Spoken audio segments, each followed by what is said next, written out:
Fierce lane Kolkata পুলিশের সদর দপ্তর লালবাজার থেকে 8 কিলোমিটার দূরে। এই 8 কিলোমিটার অতিক্রম করেই সদর দপ্তরে গিয়ে কলকাতা পুলিশ কমিশনার বিনীত গোয়েলের সঙ্গে দেখা করতে চেয়েছিলেন জুনিয়র ডাক্তাররা। দাবি বিনীতকে পদত্যাগ করতে দিতে চেয়েছিলেন স্মারকলিপি, কিন্তু কলকাতা পুলিশ ডাক্তারদের সেই মিছিলকে আটকে দেয় ফিয়ার্স লেনে।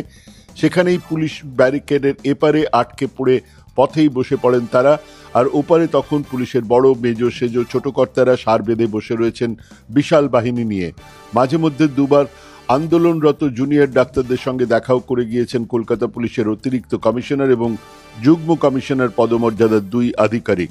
কিন্তু তাদের দাবি হয় তাদের যেতে দিতে হবে বিবি গাঙ্গুলি স্ট্রিট এবং বেন্টিং স্ট্রিটের সংযোগস্থল পর্যন্ত, নতুবা বিনীতকে আসতে হবে তাদের কাছে। হত্যা ধর্ষণ নয়, আর্থিক দুর্নীতির মামলাতেই অবশেষে গ্রেপ্তার করা হলো আরজিকর হাসপাতালের প্রাক্তন অধ্যক্ষ সন্দীপ ঘোষকে। গত 16 আগস্ট থেকে টানা 15 দিন সিবিআই জেরার মুখোমুখি হতে হয়েছিল সন্দীপকে। গত শনি এবং রবিবার শুধু তাকে জেরা করা হয়নি, সোমবার আবার তাকে তলব করা হয় সিজিও কমপ্লেক্সে। সন্ধ্যায় সেখান থেকে বার করে সিবিআই অফিসারেরা সন্দীপকে নিয়ে যান নিজাম প্যালেসে। তারপরেই কেন্দ্রীয় তদন্তকারী সংস্থার তরফে জানানো হয় গ্রেপ্তার করা হয়েছে তাকে। অভিযোগ ছিল 3 বছরের বেশি সময় ধরে আরজিকর হাসপাতালে আর্থিক দুর্নীতি চলছে। সে বিষয়ে তদন্তের জন্য গত 16 আগস্ট রাজ্য সরকারের তরফে একটি বিশেষ তদন্তকারী দল এসআইটি গঠন করা হয়। একদিন পরেই উচ্চ আদালতের নির্দেশে রাজ্য পুলিশের পরিবর্তে মামলার তদন্তভার দেওয়া হয় সিবিআই এর হাতে। আরজিকর কলেজ ও হাসপাতালে একাধিক বেনিয়মের তথ্য উঠে এসেছে। মর্গ থেকে দেহ উধাও হওয়া থেকে শুরু করে রয়েছে হাসপাতালের জৈব বর্জ্য নিয়ে দুর্নীতির অভিযোগও। সেই অভিযোগে সন্দীপ ঘোষ ছাড়াও রয়েছে আরজিকরের ফরেনসিক মেডিসিন বিভাগের কর্তা দেবাশিস সোম, হাসপাতালের প্রাক্তন সুপার সঞ্জয় বশিষ্ঠ এবং হাসপাতালের চিকিৎসা সামগ্রী সরবরাহকারী বিপ্লব সিংহের নাম। এই মামলাতেই প্রথম গ্রেপ্তার সন্দীপ ঘোষ। এবারে শারদোৎসব কি বিষণ্ণতায় ডুবে থাকবে? পুজোর আগে আন্দোলন থামার কোনো লক্ষণ নেই, বরং তা আরও ছড়াচ্ছে। কেউ জানেন না এই আন্দোলন কমবে বা থামবে কি না। এই আবহে পশ্চিমবঙ্গে যে পরিস্থিতির সৃষ্টি হয়েছে তাতে পুজো অর্থনীতিতে অশনি সংকেত দেখা দিয়েছে। অনেকে মনে করছেন এমন চললে পুজো তো মাটি হবেই। পুজোর সঙ্গে বিভিন্ন অর্থনৈতিক কারণে জড়িতরা বড় মাপের আর্থিক ক্ষতির সম্মুখীন হবেন। সামগ্রিকভাবে অর্থনৈতিক লোকসানের মুখে পড়বে গোটা রাজ্য।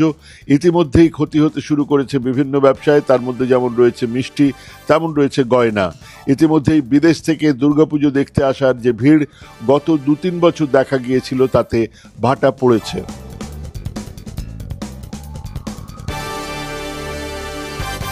এক্স হ্যান্ডেলে অভিষেক বন্দ্যোপাধ্যায় সামাল দিতে নামলেন পরিস্থিতি। তিনি লিখেছেন, দলীয় গণ্ডি ছাড়িয়ে জনপ্রতিনিধিদের আরও নম্র এবং সহানুভূতিশীল হতে হবে। আমি তৃণমূলের সকলকে অনুরোধ করছি চিকিৎসক বা নাগরিক সমাজের উদ্দেশ্যে কটু কথা না বলার জন্য। প্রত্যেকেরই প্রতিবাদ করার এবং নিজের মত প্রকাশ করার অধিকার রয়েছে। এটাই পশ্চিমবঙ্গকে অন্যান্য বিজেপি শাসিত রাজ্য থেকে আলাদা করেছে। আমরা বুলডোজার মডেল এবং রাজনৈতিক নিপীড়নের কৌশলের বিরুদ্ধে আন্তরিকভাবে লড়াই করেছি। ওই পোস্টে আরজিকর কাণ্ডের উল্লেখ করে তিনি লিখেছেন, এই ধরনের ভয়াবহ ঘটনার পুনরাবৃত্তি যাতে না হয় তা নিশ্চিত করতে পদক্ষেপ করার এখনই সময়। বাংলাকে অবশ্যই এই লড়াইয়ে ঐক্যবদ্ধভাবে দাঁড়াতে হবে এবং যতক্ষণ না অপরাধীদের শাস্তি হয় এবং রাজ্য ও কেন্দ্র সরকারের উভয়ের দ্বারা একটা ধর্ষণ বিরোধী আইন প্রণয়ন করা না হয় ততক্ষণ পর্যন্ত থামবে না। ক্ষমা চাইলেন কাঞ্চন মল্লিক, কিন্তু আরজিকর কাণ্ড নিয়ে বিধায়ক অভিনেতা কাঞ্চন মল্লিকের মন্তব্যের জেরে তৈরি হয়েছে বিতর্ক এবং তা চলছে। পরিস্থিতি এমনই, নাটকের শো বাতিল করতে বাধ্য হলো দল। আগামী বছর জানুয়ারি মাসে শিলিগুড়িতে চেতনা নাট্য দলের তার মাগন রাজার পালা অভিনয় করার কথা ছিল। নাট্যদলের তরফে সুজন মুখোপাধ্যায় সোমবার জানান ওই শো বাতিল করা হয়েছে। স্বপ্ন সন্ধানীতে অভিনয় করার সময় থেকেই কাঞ্চনের সঙ্গে আলাপ অভিনেতা সুজন নীল মুখোপাধ্যায়ের। সুজন জানালেন, কাঞ্চনের মন্তব্যের জেরে তার দল চেতনার মাগন রাজার পালা নাটকটির শিলিগুড়িতে আমাদের শো ছিল আগামী জানুয়ারি মাসে, কিন্তু এই ঘটনায় এখন শো বাতিল করে দিয়েছেন উদ্যোক্তারা।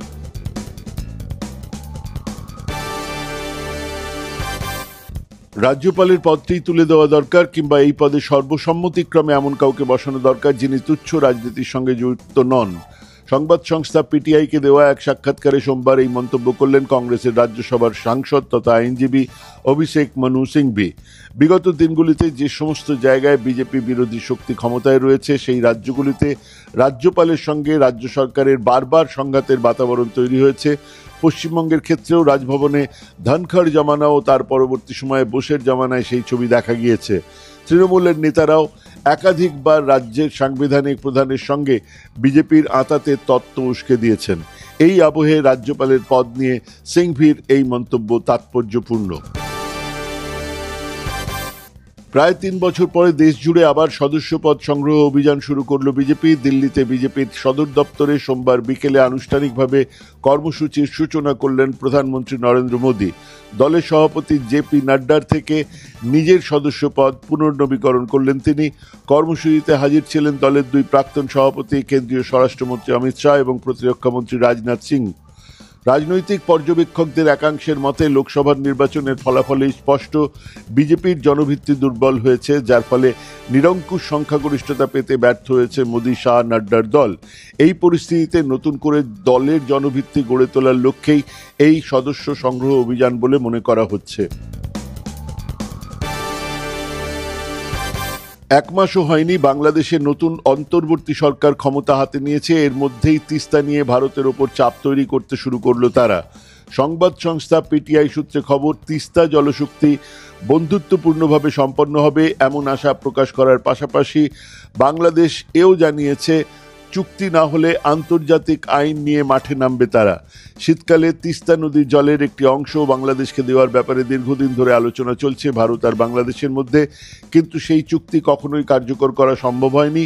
তিস্তা চুক্তি নিয়ে বাংলাদেশের সঙ্গে ভারত সরকারের বহু আলোচনা হলেও উত্তরবঙ্গের মানুষের অসুবিধার কথা জানিয়ে আপত্তি তুলেছিলেন পশ্চিমবঙ্গের মুখ্যমন্ত্রী মমতা বন্দ্যোপাধ্যায়। তারপর জলবন্টনের চুক্তি চলে গিয়েছে 20 বাঁও জলে।